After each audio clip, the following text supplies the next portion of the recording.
ഒരുപാട് ടൈപ്പ് ചമ്മന്തികൾ കഴിക്കുന്നവരാണല്ലോ നമ്മൾ.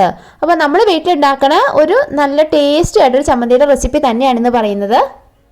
അപ്പോൾ ആ ചമ്മന്തി ഉണ്ടാക്കാൻ വേണ്ടിയിട്ട് ഞാൻ കുറച്ച് ചെറിയ ഉള്ളി എടുത്തിട്ടുണ്ട്. ചെറിയ ഉള്ളിയാണ് ഏറ്റവും ഇതിന് ടേസ്റ്റ്. ഇല്ലാത്തവർക്ക് മാത്രം സവോള എടുക്കാം. എന്നിട്ട് അതിലേക്ക് കുറച്ച് പച്ചമുളക് ചേർത്ത് കൊടുക്കാം. ഇതിനും ഏറ്റവും ബെസ്റ്റ് കാന്താരി മുളകാണ്. ഇപ്പോൾ എൻ്റെ അടുത്ത് കാന്താരി മുളകില്ല. കാന്താരി മുളകിൻ്റെ വെള്ള മുളക് കുറച്ചുണ്ട്, അത് ചേർത്തിട്ടുണ്ട്. ബാക്കി ഞാൻ എടുത്തിരിക്കുന്നത് പച്ചമുളകാണ്. കുറച്ച് പഴുത്ത പച്ചമുളകുകൾ എടുത്തിട്ടുണ്ട് എരിവിന് വേണ്ടിയിട്ട്. ഇനി അതിലേക്ക് ഇത്തിരി പുളി ചേർത്ത് കൊടുക്കുകയാണ്. ഇത്തിരി പുളി എടുത്തിട്ട് അത് ഇത്തിരി വെള്ളത്തിലൊന്ന് കുതിർത്തി വെച്ചിട്ട് അതാണ് ചേർത്ത് കൊടുക്കണേ. ഒരു ഇത്തിരി വെള്ളം ഉണ്ടെങ്കിലും കുഴപ്പമില്ല, നമ്മുടെ ചമ്മന്തി നല്ലപോലെ മിക്സ് ആയി കിട്ടും. പുളിയുടെ അളവ് നിങ്ങൾക്ക് വേണമെങ്കിൽ കുറച്ചുകൂടി കൂട്ടിയെടുക്കാം, അത് നിങ്ങളുടെ ടേസ്റ്റിനനുസരിച്ച്. ഇനി ഇത്തിരി ഉപ്പ് കൂടി ഇട്ട് കൊടുക്കാം. ഇത്രയേ ഉള്ളൂ പരിപാടി. ഇനി നമുക്കിതൊന്ന് ചതച്ചെടുത്തിട്ട് വരാം. അപ്പോൾ ഒരുപാട് അരിഞ്ഞു പോകരുത്, ജസ്റ്റ് ഇങ്ങനെ നമ്മൾ ക്രഷ് ചെയ്തെടുക്കില്ലേ ലെഫ്റ്റിലേക്ക് തിരിച്ചിട്ട്, അതേപോലെ ചെയ്താൽ മതിയേ. പിന്നെ മിക്സി വേണ്ടാത്തവർക്ക് നമ്മൾ ഇടിച്ചെടുക്കുന്നതാണ് ഇഷ്ടമെന്നുള്ളവർക്കാണെങ്കിൽ നമ്മൾ ഇടിക്കണ ആ പാത്രത്തിൽ വെച്ച് ഇടിക്കാം, അല്ലെങ്കിൽ അരകല്ലുള്ളവർക്കാണെങ്കിൽ അരകല്ലിൽ വെച്ചിട്ട് ചതച്ചെടുക്കാം.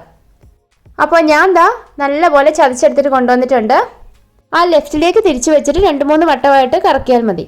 ഇത് കണ്ട ഒട്ടും അരഞ്ഞു പോയിട്ടില്ല, നല്ലപോലെ ചതഞ്ഞ് കിട്ടിയിട്ടുണ്ട്. ഇനി ഒരു കാര്യം കൂടി ചെയ്യാം. കല്ലിലൊക്കെ അരയ്ക്കുന്ന പോലെ നല്ലതുപോലെ ഒന്ന് മിക്സാക്കി കിട്ടാൻ വേണ്ടിയിട്ട് ഈ സ്പൂണ് കൊണ്ട് എല്ലാം കൂടി ഒന്ന് കൂട്ടി ഇളക്കി യോജിപ്പിച്ചിട്ട് ഈ മിക്സിയുടെ ജാറിൻ്റെ ഈ ബ്ലേഡ് ഇതേപോലെ ഇട്ട് കറക്കുകയാണെങ്കിൽ എല്ലാം കൂടി നല്ലപോലെ മിക്സ് ആയിട്ട് കിട്ടും. ഇനി നിങ്ങൾ ചെയ്യുമ്പോൾ ഇങ്ങനെ ഒന്ന് ട്രൈ ചെയ്ത് നോക്കിക്കോളൂ കേട്ടോ. ഇപ്പോൾ നല്ലതുപോലെ മിക്സ് ആയിട്ട് വന്നിട്ടുണ്ട്. ഇനി ഞാനിതൊരു ബൗളിലേക്ക് മാറ്റിയെടുക്കാം.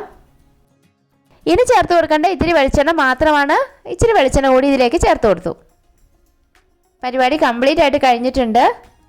ഈ ഒരു ചമ്മന്തി നമുക്ക് ചോറിന് കഴിക്കാം, അല്ലെങ്കിൽ നല്ല ചൂട് കപ്പയുടെ കൂടെ കഴിക്കാം.